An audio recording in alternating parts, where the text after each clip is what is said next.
Hello, नमस्कार सर्वांना. मी मनीषाज लाईफस्टाईलमध्ये आपल्या सर्वांचं स्वागत करते. आज आम्ही अंबेजोगाईला आलेलो आहोत.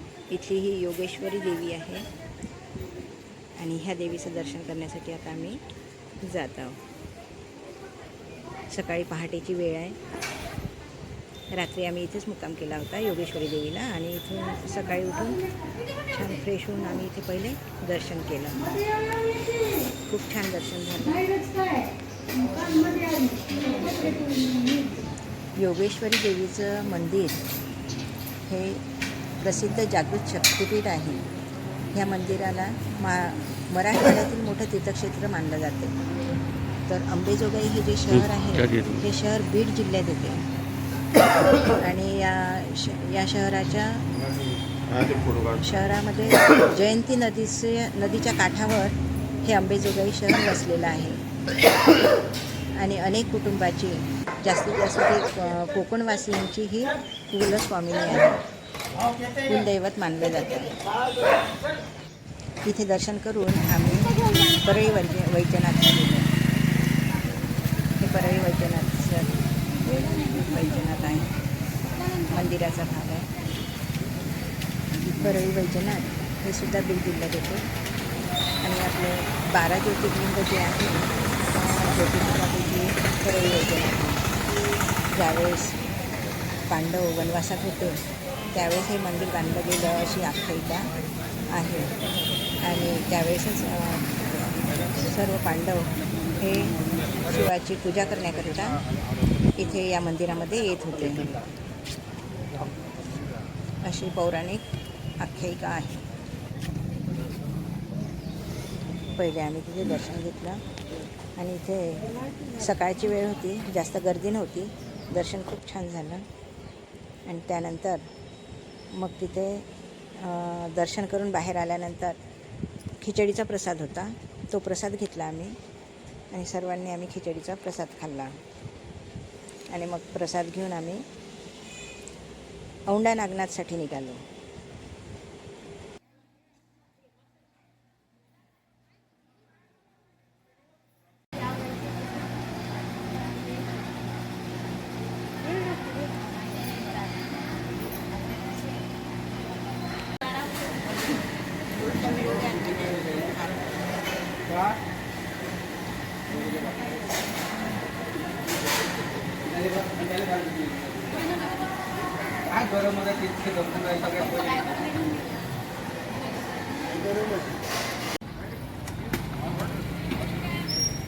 परळी वैजनाथला बाहेर आल्यानंतर तिथे बाहेरच्या भागामध्ये एक दुसरं मंदिर आहे.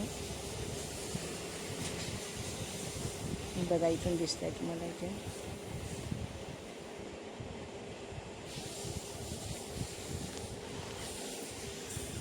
दर्शन करून आम्ही सर्वजण बाहेर आलो.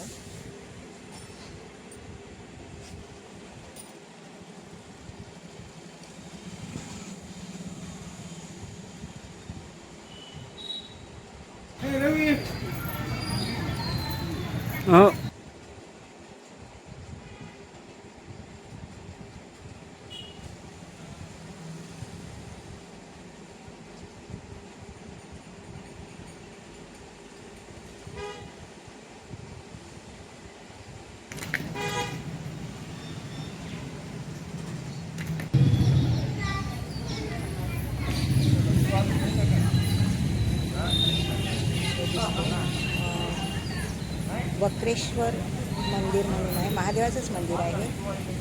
त्या परिसरातच आहे. बाहेर आल्यानंतर बाहेरच्या भागात हे मंदिर आहे महादेवाचं. इथे आम्ही गेलो. इथे पण छान दर्शन झालं. खूप सुंदर शिवलिंग आहे. इथे पण खूप छान दर्शन झालं.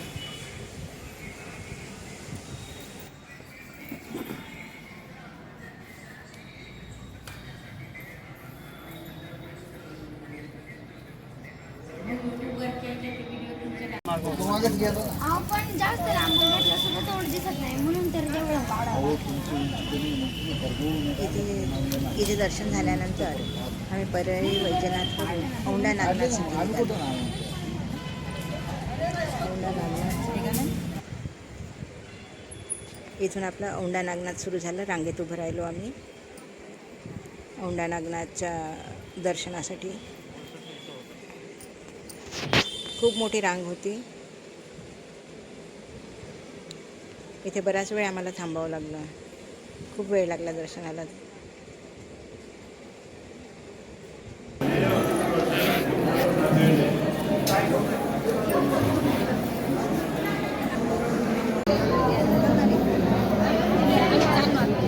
आम्ही रांगेत असताना इथे एक पालखी आली आणि आमचं पालखीचंही दर्शन झालं.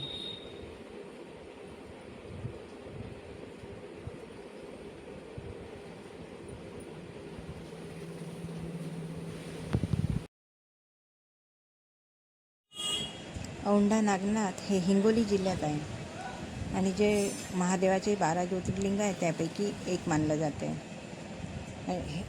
मंदिरात ज्यावेळेस आपण जातो, रांगेत उभं राहून ज्यावेळेस आपण मंदिरात जातो त्यावेळेस समोर आतमध्ये भुयारात खाली जावं लागते आणि त्या भुयारातून खाली गेल्यानंतर तळघरासारखं तिथे आतमध्ये आहे आणि तिथे महादेवाची मोठी पिंड आहे. हेच ते औंढा नागनाथ.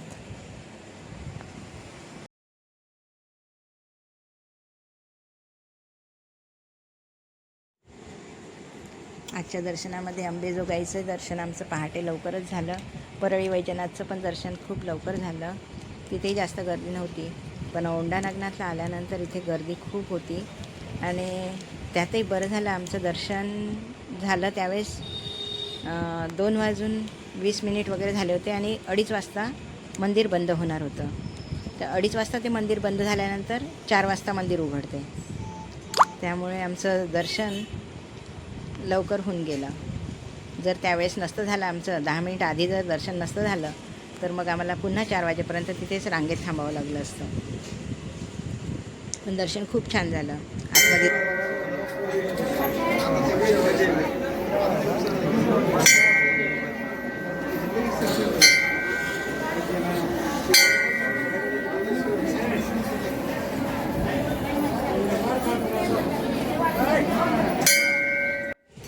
इथेही आमचं दर्शन खूप छान झालं. रांगेत तिथपर्यंतच गाभाऱ्यापर्यंत दाखवलं आम्ही. तिकडे आतलं काही दाखवता येत नाही आणि दर्शन करून आम्ही बाहेर आलो.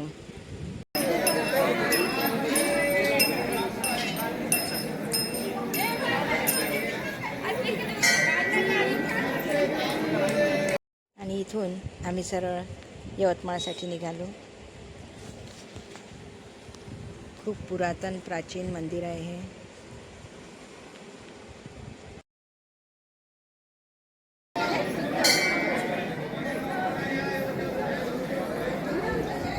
झाला घेतला.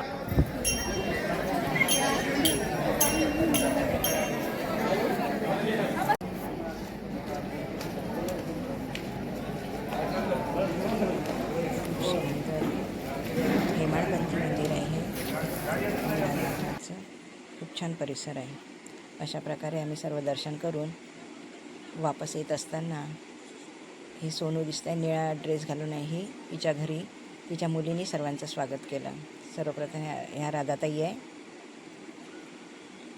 आणि तिने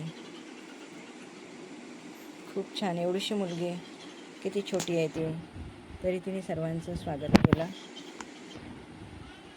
सर्वांनी तिचं कौतुक केलं. इतक्या लहान वयात तिला सगळं कळतं.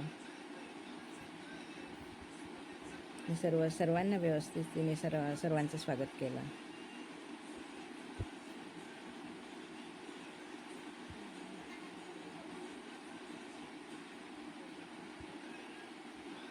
सर्वांनाच तिचं खूप कौतुक वाटलं.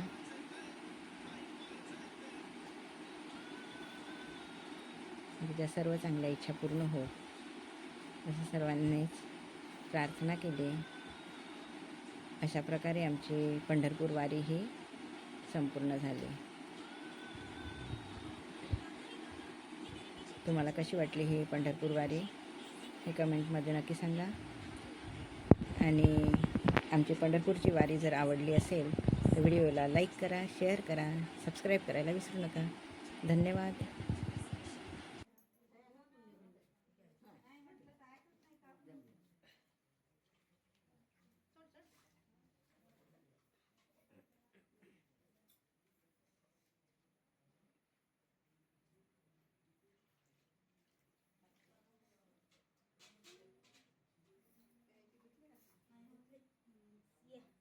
म्हणतोयच राहिले फोटो काढायचा. काकाचे नाही धुतले का? नाही, काही नाही धुवा लागत. धुवा लागते. तसाच आशीर्वाद आहे आमचा तिला. मी काढतो, तुम्ही जा. नाही नाही नाही, नाही नाही जा. मी चढलो उंबरठ्यावर. काही नाही हं. होत.